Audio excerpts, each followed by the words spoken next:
People of the world, welcome to Marketing as a Foreign Language. This, the 271st episode of the show. Today, we're going to be talking about Mark Zuckerberg and the Metaverse. So he has finally coined a phrase to describe what I have long been describing, which is a Ready Player One-esque virtual environment that we will all soon find ourselves in. That on its face seems like a utopia, but most certainly will not be. Also, we're going to be talking about President Biden walking back criticism. Quote, Facebook isn't killing people, he said. Also, on the docket, Google turns AlphaFold loose on the entire human genome, an AI-driven structural prediction being shared through a public database. What? Google will pass permanent signals with the redirect after a year. And finally, Twitter is testing upvote and downvote buttons a la Reddit to see how that works. Alejandra, thank you for swinging by in chat. I appreciate the love. Let's start with the top story, this one from TheVerge.com. If you're interested in reading the article, why don't you go ahead and click on the link in the description.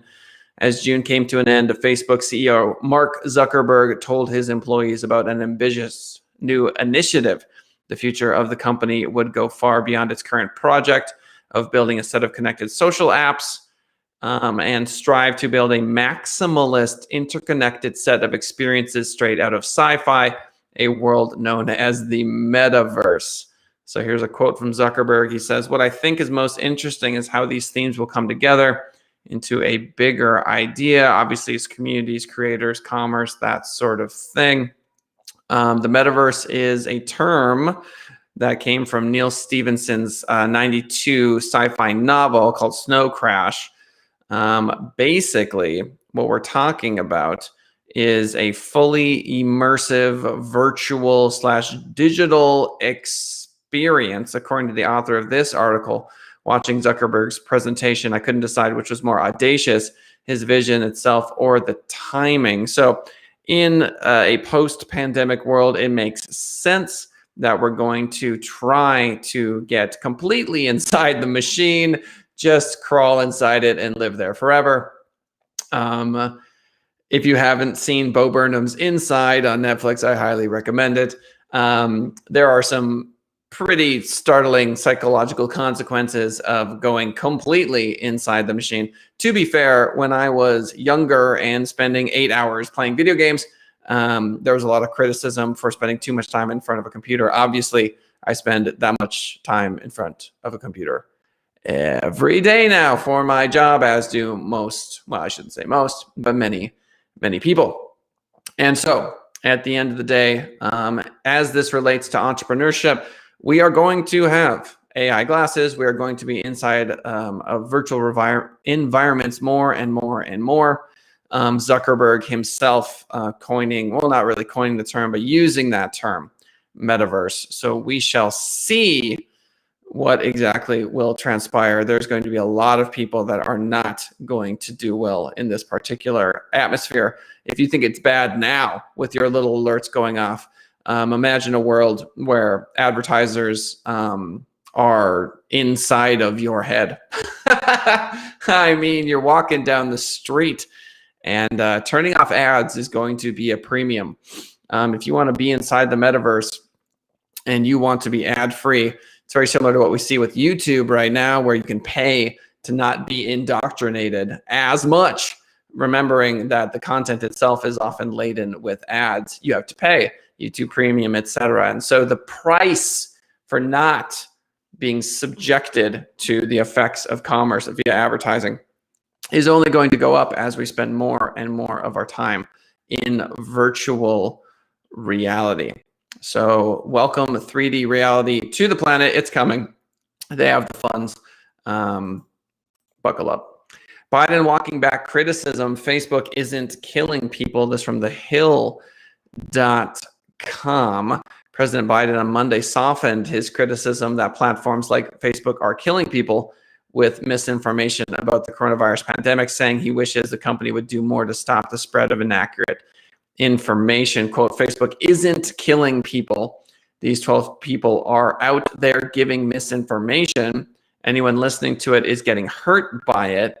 It's killing people. It's bad information. That's the original quote. He told this to reporters after giving remarks about the economy, referencing a study that showed a dozen accounts on Facebook that were responsible for the majority of misinformation about the coronavirus vaccine. I find it interesting that the president of the United States is unable to do more than criticize. And to me, this is the key point of globalism as it stands in 2021, which is to say that if the president of a nation can only wag his finger and say, hey, this shouldn't be happening, how much power does that person have? Meanwhile, Mark Zuckerberg in an instant could delete all of these accounts. It just goes to show that multinational corporations, Facebook in particular, are truly in the seat of power. They choose. They make the decision.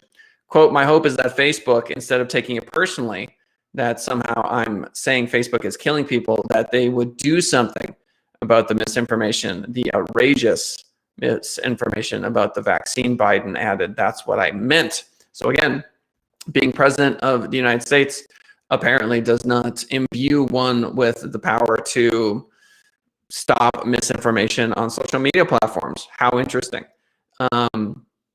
Again, the global reach of companies like Facebook and their royal power, you could argue, is on display here as Biden walks back comments. Asked if he felt Facebook has done enough to curb misinformation on its platform, Biden said he didn't think they had as of the last few days, but didn't know for sure. Quote, I'm trying to make people look at themselves, he said when asked how he might hold Facebook and other platforms accountable. Quote, look in the mirror.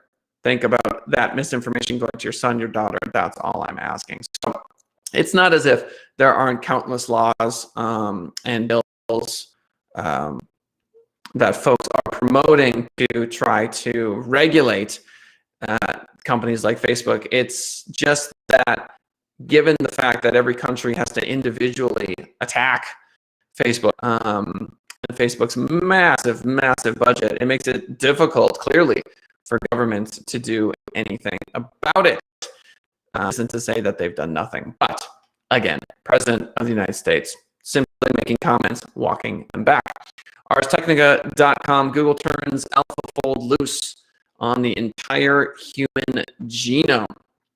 Just 1 week after Google's DeepMind AI group finally described its biology efforts in detail, the company is releasing a paper that explains how it analyzed nearly every protein encoded in the human genome and predicted its likely three-dimensional structure, a structure that can be critical for understanding disease and designing treatments. I find it somewhat nightmarish that we live in a time wherein we are unable to do much about viruses. Viruses still have our number in 2021. We've done a lot on the bacterial side, penicillin, etc., but many viruses, our antiviral strategy is not great. I think in 100 years, 200 years, when AI has been able to tackle viruses via God knows what, nanodrones maybe, we will look back at a time that was viral. Here we are living in a viral time. HIV is a good example of that, but there are many other viruses that people suffer from that are lifelong problems that we simply do not have cures for. We've got sort of prehistoric things to tell folks like, well, drink more water and exercise and these sorts of things, but clearly we're not attacking the virus itself. And so when I see articles like Google turning AlphaFold loose on the entire human genome, I see the mapping of something that could lead to therapies for things like, oh, I don't know, cancer and HIV. So back to the article, normally these structures are determined by isolating the protein, preparing it for imaging, and bonding it with electrons. These techniques are difficult and time consuming, and they often fail. So this is very similar to, as I've mentioned many times on the show, chess. Magnus Carlsen, the best chess player, cannot win against the best chess computers, not even close. And so when it comes to emerging into this world of AI and machine learning, please, please, please, please let us find a cure for things like HIV and cancer. As much as I'm critical of Google and Facebook and these sorts of companies, they are doing some incredible work. SearchEngineLand.com for my entrepreneurs. Google will pass permanent signals with a redirect after a year. So if you have a redirect live for a year, you can then remove the redirect, and Google will continue to pass the signals from the original URL to the destination URL. According to the article, we know Google has told us to leave our redirects up for at least a year, but now Gary Ilias from Google said the, quote, concrete answer after he dug into how search handles it internally is to leave your redirect for at least 1 year. This results in Google passing any signals from the original URL to the destination URL. So the internet is fluid. If you are moving from, say, one website to another, here you have it, the concrete answer. Leave the redirect up for at least a year. Final article of the day, Twitter is testing upvote and downvote buttons on tweets. If you go to Reddit, this has been the way of things for quite a while. I find it fascinating that sites like Facebook, Twitter, etc. have always only let people like it or not. And you've got to wonder how many people leave a nasty comment because they're unable to hit the downvote button. So here we go. Twitter is working on new upvote and downvote reactions, according to TheVerge.com, for tweets to accompany the usual options to retweet and reply. Twitter confirmed it was testing the feature for a small group of users on iOS, and it's already been spotted according to multiple tweets from users that are part of the test group.